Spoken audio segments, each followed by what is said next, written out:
እንስማማለን አይደለ? ግን የሰው ልጆች ትልቁ ችግራችን አለማወቃችን አይደለም፣ የምናውቀው ነገር አናደርግም። ዛሬ ስንት ሰዎች ነን ጠዋት ተነስተን ቀናችን በምስጋና የጀመርነው? አሁን ሁለት አይነት ጸሎትና ምስጋና ነው ያለ። አንድ ከላይ ነው ሰው እንዲያይልህ ማለት ነው። ሰው ሲያይ በደንብ አድርገህ የምትጸልይ የምታመሰግን ነው የምትመስለው፣ ውስጥ ግን የለህም።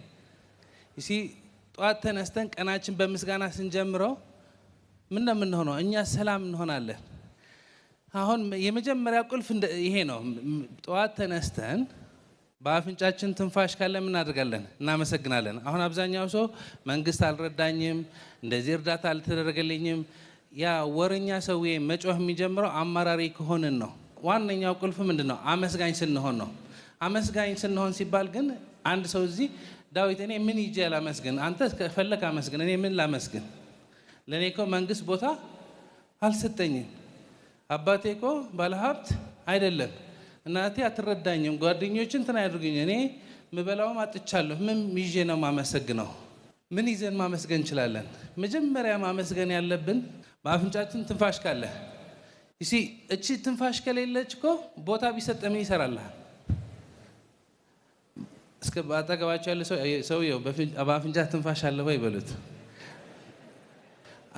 አንድ ሰውዬ ነበረ፣ ባንክ ተበደረ መኪናና ባንኩ መኪናን መልሳለሁ፣ መኪና መልስ ወይ ደግሞ በፍርድ ቤት አሳውጅሃለሁ ሲለው ምን አለኝ? ዳዊት ባንክ ይሄ መኪና ከሚወስድብኝ ሞት ይሻለኛል አለ። ስለዚህ አፍንጫህን ለምን እንደዚህ አድርጋ አትይዛት? ሞት እኮ ቀላል ነው አልኩት። ማለት አንድ ሰው አፍንጫው እንደዚህ አድርገን ብንይዘው ምን ነው የሚለው? እንዴ ከህይወት መኪናው ከፈልጋችሁ ሰዱት ነው የሚለው። የኔ ቁም ነገር ዋናው ነገር በአፍንጫችን ምን መኖር ነው። ስለዚህ በአፍንጫችን ትንፋሽ አለ። እርግጠኛ ናችሁ? ከህይወት የሚበልጥ አለ ወይ? በህይወት ስላልመጣብን ነው እንጂ ከህይወት የሚበልጥ ነገር አለ ወይ? የለም። ስለዚህ በህይወት ነው ያለ ነው። ስለዚህ ጠዋት ተነስተን ምን እናደርጋለን? ተመስገን። ቤተሰቦቻችሁ በህይወት ነው ያሉ? ተመስገን። አብዛኛው ሰው ተመስገን እንዳይል ምን ያደርጋል? ትናንት ጋር ሄዶ መከራ ይፈልጋል፣ ነገ ጋር ሄዶ ጭንቀት ይፈልጋል። የሆነው ሆኗል። እዚህ የተለያየ ሰው የተለያየ ችግር ገጥሞታል አይደለ?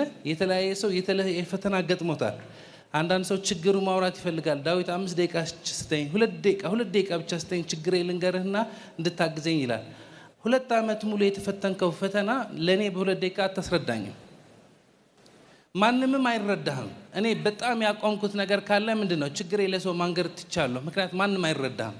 አንተ ራስህ ከተረዳኸው በቂ ነው። ችግራችሁ ሄዳችሁ አትለፍልፉ። ማንም አይረዳችሁም። ሁሉ ሰው የየራሱ ችግር አለው። የየራሱ በየስልጣን ነው። ሁሉ ሰው በውስጡ ፔይን አለው።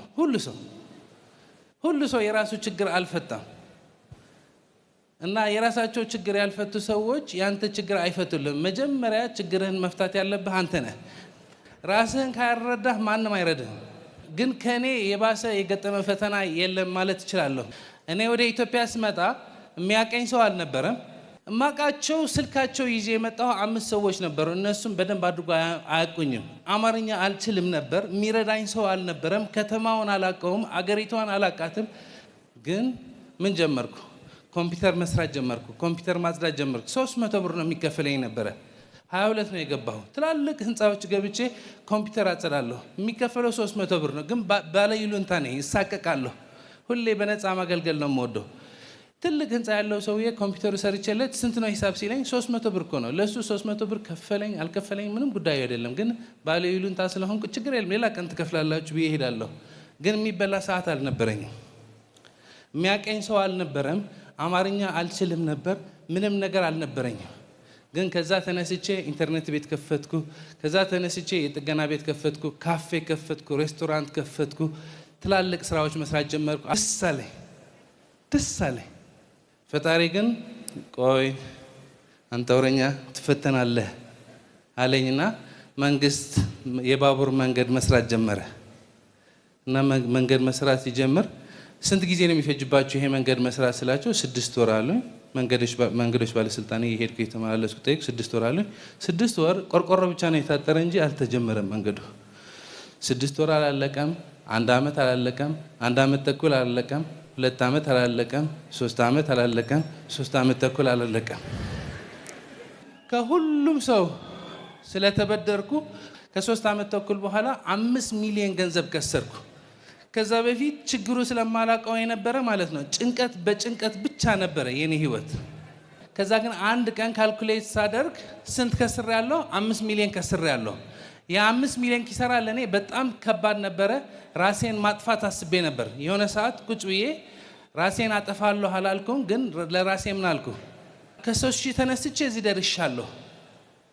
ከ5 ሚሊዮን ኪሳራ ግን ተስፋ የለውምና ሰው ሳያቀኝ ብሞት መኪና ይዤ ብጋጭና በአደጋ ሞተ ቢባል ብዬ አስቤያለሁ። ግን ከዛ ወደ ራሴ ተመለስኩና እኔ ብሞት ለኔ ግልግል ነው፣ ግን እናቴ ምን ይሰማታል? ቤተሰቦቼ ምን ይሰማቸዋል? ተስፋ አልቆርጥም፣ እጄን አልሰጥም። እንዴት አድርጌ ከዚህ ጉድጓድ እንደምወጣ አላቅም፣ እንዴት አድርጌ እንደማሳካ አላቅም፣ እንዴት አድርጌ እንደማሸንፍ አላቅም። ማሸነፌ ግን ግዴታ ነው ብዬ ወሰንኩ። ትልቅ ህልም አስቀመጥኩ። ምን ብዬ አስቀመጥኩ? እኔ ዳዊት ድሪምስ ነኝ፣ ኢትዮጵያና አፍሪካ እየቀየርኩ ነው፣ 1 ሚሊዮን በወር እየሰራሁ ነው ብዬ አስቀመጥኩ። ለእኔ 1 ሚሊዮን የሚመጣም አይመስለኝም ነበር፣ የሚመለከተኝ ሰው አይመስለኝም ነበር። ዛሬ ተሳክተዋል። ይችን ህልም ጻፍኳት። እኔ ዳዊት ድሪምስ ነኝ፣ ኢትዮጵያና አፍሪካ እየቀየርኩ ነው፣ 1 ሚሊዮን በወር እያገኘሁ ነው ብዬ ጻፍኳት። ሰዎች ሳቁብኝ፣ ሰዎች ቀለዱብኝ። ሰዎች ማነህ አንተ 1 ሚሊዮን የምታገኘው ወረኛ ሰበኛ አሉኝ። ይኸው አሁን አበድረን ብሎ ወረፋ ይዘው እዚህ ጋር ማንም ችግርህን አይረዳህም። እኔ መጥቼ ልረዳህ ከሆንኩ መጀመሪያ የራሴ ችግር መፍታት አለብኝ። ራስህን ከረዳህ ግን ማንም አይከለክልህም። ራስህን ከለከልክ ማንም አይረዳህም። ራስህን ከረዳህ ግን ማንም አይከለክልህም። እዛ ውጭ ያሉ ወጣቶች የዛሬ 2 ዓመት 3 ዓመት እንደዚህ ስልጠና ተገናኝተን በዛ ሰዓት እኔ እችላለሁ የሚሉ የነበሩ ይኸው ዳዊት ከ3 ዓመት በፊት ትችላለህ ብለህ ነበር፣ አሁን ችያለሁ እያሉኝ ናቸው። በሺዎች የሚቆጠሩ ሰዎች የኔ ታሪክ ሲሰሙ ሌላ ታሪኮች ሲሰሙ እንችላለን ብለው ተነስቶ አሳክተዋል። እዚህ ያለ ሰውዬ ማን መሆንህ አላውቅህም፣ ችግርህ ምን መሆኑ አላውቀውም። ሌላ ሰው ሊረዳህም ሊያውቀው አትጠብቅ። ፈጣሪ ለሁላችን በህይወት ዘመናችን ሙሉ ከምንጠቀምበት በላይ ድንቅ አቅምና ችሎታ ሰጥቶናል። እውነት ውሸት? ልንረሳው እንችላለን፣ ግን ፈጣሪ በህይወት ዘመናችን ሙሉ ከምንጠቀምበት በላይ ድንቅ አቅምና ችሎታ ሰጥቶናል። ይህ አቅም ከተጠቀምንበት ህይወታችን መቀየር እንችላለን። ቤተሰባችን መቀየር፣ ኢትዮጵያ መቀየር፣ አፍሪካ መቀየር። የማንም ሰው እርዳታ አያስፈልግንም። ስለዚህ ዛሬ ትሄዳላችሁ፣ ነገ ጠዋት ስትነሱ መጀመሪያ ምን ታደርጋላችሁ? በአፍንጫችሁ ትንፋሽ ካለ ታመሰግናላችሁ። ከዛ ተነስተን በአፍንጫችን ስላለ ትንፋሽ ካላመሰገንን ሰበበኛ ይመጣልና ማመረር ይጀምራል። ሰበበኛ አትስሙት። ማን ነው የምንሰማው? ራሳችን ነው የምንሰማው። ስለዚህ በአፍንጫችሁ ትንፋሽ ካለ አመስግኑ። ከዛ ትልቅ ህልም አስቀምጡ። እኔ ህልሜን ሳስቀምጠው እንዴት እንደማሳካው አላቅም ነበር፣ ግን ትልቅ ህልምህ በአእምሮ በአጽኖት በተደጋጋሚ ካሰብከው በልብህ ካመንከው በህይወትህ ተአምር ትመሰክራለህ። እቺ ልበልና ልዝጋ። እኔ የተመኘሁት 100 የሚሆኑ ሰዎች ማሰልጠን ነው። እኔ የተመኘሁት በጣም ከበዛ 500 ሰዎች ማሰልጠን ነው። ይሲ ህልሙ ባንተ እንዲሳካ ፍቃደኛ መሆን ብቻ ነው ያለህ እንጂ የፈጣሪ በረከት ለኢትዮጵያም ይሁን ላንተም ይሁን ላንቺም ይሁን ብዙ ነው። እኔ በጣም ያሰብኩት 500 ሰው አሰለጥናለሁ ብዬ በ22 በአንድ ሲኔማ ተከራየሁ። 500 ሰው የሚይዝ አሁን አሰፋነውና ወደ 1000 ሰው ይይዛል። በአእምሮዬ ግን መቼም ይሁን መቼም 10,000 ሰው ባለበት ንግግር አቀርባለሁ ብዬ አላስበውም።